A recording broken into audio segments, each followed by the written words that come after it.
What is harder, living quietly with your mistakes or admitting them to people who want a better show than the truth? Stay with me, because by the end, you'll know why apologies feel fake online and what real atonement actually costs in real life.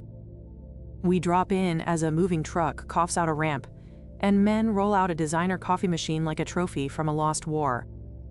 A once adored wellness founder watches his furniture leave as if his past is walking out on him. His name is Evan March, and he built an app that sold kindness by the minute. He wore soft sweaters, he cried on panels, and he told people that small good habits would save them. Then he paid gig coaches less than they were promised, and he kept emotional logs that were called anonymous but were not very safe. His company stalled, his fans turned, and his apology became a meme with laugh tracks layered under it. We begin here because the middle of a fall is the only honest place to start. He looks at his phone and does not post because he is out of angles and out of filters. He writes 3 words on a paper envelope with a dull marker. The envelope says, "Pay them." I am going to pay back the people we underpaid. That is Evan, and his voice is low like a car idling at a red light. He walks into a local labor nonprofit with that envelope, and he asks where to start. The woman at the desk points at a form and asks for dates, names, and proof. Boring is the right word for the first step of repair. The internet does not like boring, because boring does not trend. A publicist named Rowan used to stage his glow, and she still has his number. Do not do this in silence, because silence loses the narrative. He tells her that he does not want a narrative, he wants receipts. No cameras, no brand deal, just the bill and the broom. He posts nothing that day, and the comments say he is hiding and plotting. He is not hiding, he is calling people he owes money to, and he is listening to anger that he earned. A young coach named Talia takes his call, and her voice carries the shake of a long, unpaid rent. You timed our pain around investor calls, and you knew it. He says yes, and the yes lands like a dropped coin in a quiet room. Yes, I did, and it was wrong, and I will pay you triple back pay. The triple is not a stunt, it is an attempt to match interest, stress, and lost hours. He wires the money and sends the receipt with no caption and no logo. A leak drops before lunch anyway. A slice of his call shows him saying this is on me, and a thread calls it performance. Another thread says the fund is a tax dodge. An older investor who liked Evan when the stock went up calls with advice dressed as concern. Set up a foundation and sponsor a series on resilience. Evan says no, because resilience is already a word he used to sell delays. I am not buying a halo, I am paying a bill. A podcaster invites him for a live hot seat, and the topic is redemption as entertainment. We go hard but fair, and there is room for tears. Evan declines the tear slot and sends a spreadsheet instead, and the host posts a clown emoji anyway. We move fast, because this story is a small engine with many pistons. Each beat is a hook and a release, a sting and a salve, a dance that turns your stomach and then steadies it. He releases an audit by an independent accountant who is allergic to adjectives.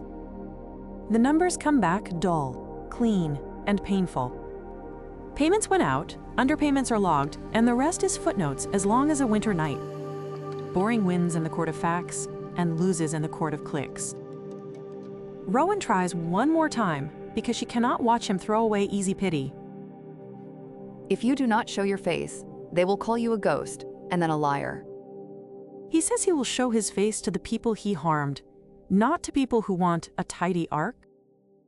I will stand in the rooms I burned, and I will speak one sentence at a time. He steps into a dingy community center, where his company once recruited ambassadors with tote bags and hugs.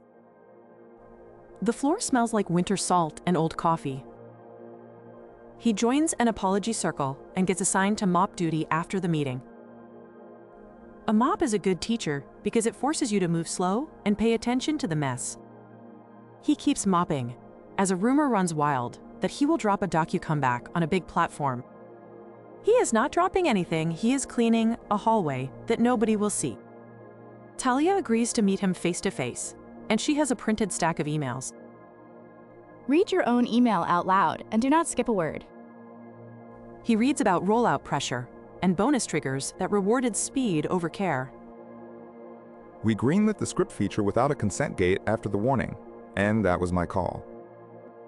She nods like a judge who does not enjoy judging. Sign the arbitration terms that our group wrote and do not negotiate the rate down. He signs, and he does not ask for a discount on his own guilt. The subreddit says it is theater, and a new sponsor buys a pre-roll that mocks him with a smile and perfect teeth. Outrage is a marketer with an endless budget. A journalist named Amira asks for a sit-down with no gotcha, which is usually a gotcha. Tell me what you will not do now, and keep it simple. He lists the words he is done with, and the first is journey, and the second is heal, and the third is perform. I will pay what I owe, I will return what I can, and I will work where work needs to be done. She asks about his father in a care home, and he draws a hard line without a raised voice. I will not use my family as a shield, and I will not trade private pain for public points. She prints that line, and readers call it cold, and a few call it real. Investors file a suit to claw back his last assets, and he settles in a way that saves health coverage for 200 people. He signs a statement that makes him the face of the mess, so that payroll can remain steady. He swallows the taste of metal, which is what shame tastes like when it is honest. Lila, the ex-co-founder, calls him from a small office lined with plants that are trying their best. She is not a villain, she is just tired and trying to save a few desks and a half-working espresso machine. He does not blame her for what he did. He does not ask her to share the weight of his decisions, because he wants the weight to stay where it belongs. A town hall streams on a Tuesday, with a title that promises fireworks, and a guest who refuses to bring matches. You can say no to any question, but the audience loves a real moment. He smiles without charm, and comes with a policy memo that reads like dry toast. Catharsis is free, restitution is not, and here is a wage floor template that any gig platform can copy. Comments say yawn and faker and too late, and a few say finally and about time. He does not try to convert the room, because the room is not the point. The point is the money moving from him to them, and the rules that stop the fire next time. He uploads nothing for a week, and the silence gets called strategy again. Meanwhile, small deposits hit small accounts, and the air in some kitchens gets a little lighter. Talia texts a single word that is not for Twitter and not for trend. Received.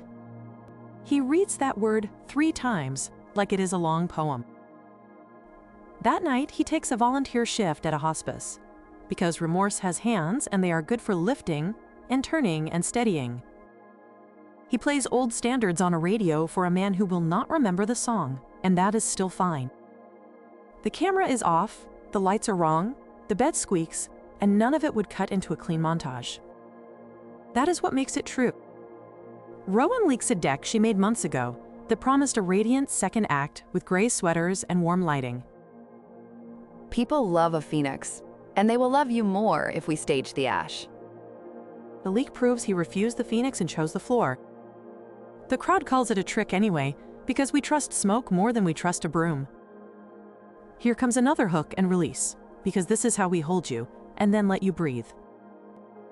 An anonymous account claims he paid the wrong people and padded the list with friends.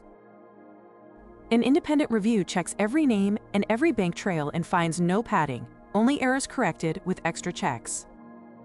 He publishes a note that says exactly one thing. If I miss you, tell me, and I will make it right without a show.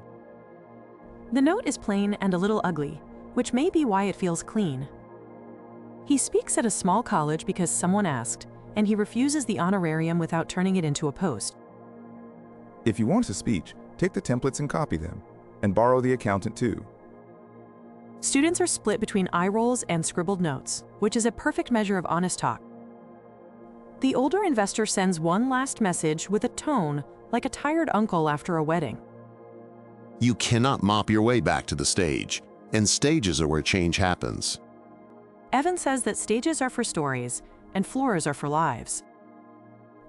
The stage will forget me, and the floor will not. We pause for a small truth that sticks to your ribs. Atonement is not a feeling, it is a schedule. It is the night shift, the callback, the transfer, the answer, and the next answer when the first one is not good enough. It is saying, yes, that was me, and yes, I will fix it, and no, I will not ask you to clap while I do it. Now we loop back to the start and make good on the promise. You came to watch a fall, and you stayed to learn what repair looks like with no makeup on. You want a rule you can use tomorrow, and maybe for the rest of your life. Here it is, in one breath and 3 parts. If an apology does not cost the speaker comfort, it is not paying anyone back. If a fix does not help the harmed more than the brand, it is maintenance on a mask. If a plan does not prevent the next harm, it is a monologue with better lighting. Evan settles the last of the small invoices and walks home with a plastic bag from a corner shop and a loaf of bread that will last the week. He is not redeemed, he is responsible, and those are not the same word. He is not forgiven by everyone, and that is normal and fair. He does not hold out his hands for absolution, like a child asking for candy. He holds a mop and a list and a pencil that could use a sharpener. Talia gets an offer to help design a training for better pay systems at a new company that wants to avoid a headline. I will do it if the floor is real and not another stage with plants. She means plants in pots, not plants on payroll, and the difference is everything. Rowan finds work with a museum and tells a story about photos that do not need filters. Sometimes the truest image is the one that does not beg you to like it. Amira writes a short piece with no fireworks and a lot of links to resources that are not pretty to read. Repair is paperwork, and paperwork saves people. The old investor buys a different stock and sends no more advice. The moderator finds a new scandal and a new guest with a fresh set of tears. That is the wheel, and it will spin with or without us. What matters is whether you step off the wheel long enough to sweep the floor under it. If you want a small mirror from this messy room, take this one. Next time you expect a performance, ask for a plan. Next time you enjoy a fall, check if the person is also building a ramp for others behind the camera. Next time you apologize, pay someone's real bill, and do it when nobody is filming. The wellness app called Kindred fades into a generic page with a blunt message about winding down. People move on because people always move on. The coaches who are underpaid do not move on from rent and medicine and childcare, but they move forward with a little less weight.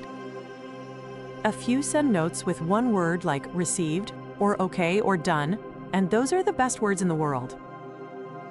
Evan sits on a bus with a paper bag on his knees and wears a jacket that does not pretend to be expensive. A young man across the aisle watches him and tries to place the face. Recognition flickers like a weak light, then dies, and the bus keeps rolling through the evening. That is not a sad ending, that is an honest one. We love to see heroes rise and villains fall, but most of us live in the middle where the work is. The middle is where you pay what you owe, and the middle is where you learn how not to break what you hold. I told you at the start that you would leave with a clear sense of cost, and here it is, with no bow. Redemption is cheap on screens and expensive in rooms. If you want the expensive kind, bring a broom, a ledger, and time. You will not trend, but you might sleep. That is the gold in the Thorns, and it is small and real and enough. Thank you for staying with me to the end of this story. If you liked this, tap like, subscribe, and drop a comment with the lesson you are taking with you. If you want to support the channel, use the QR code at the bottom right of the video or the link in the description to send a donation. You will also find links in the description to other works from a very different series, and those are worth your time. I will see you in the next one, so keep your seat warm and bring your curiosity back.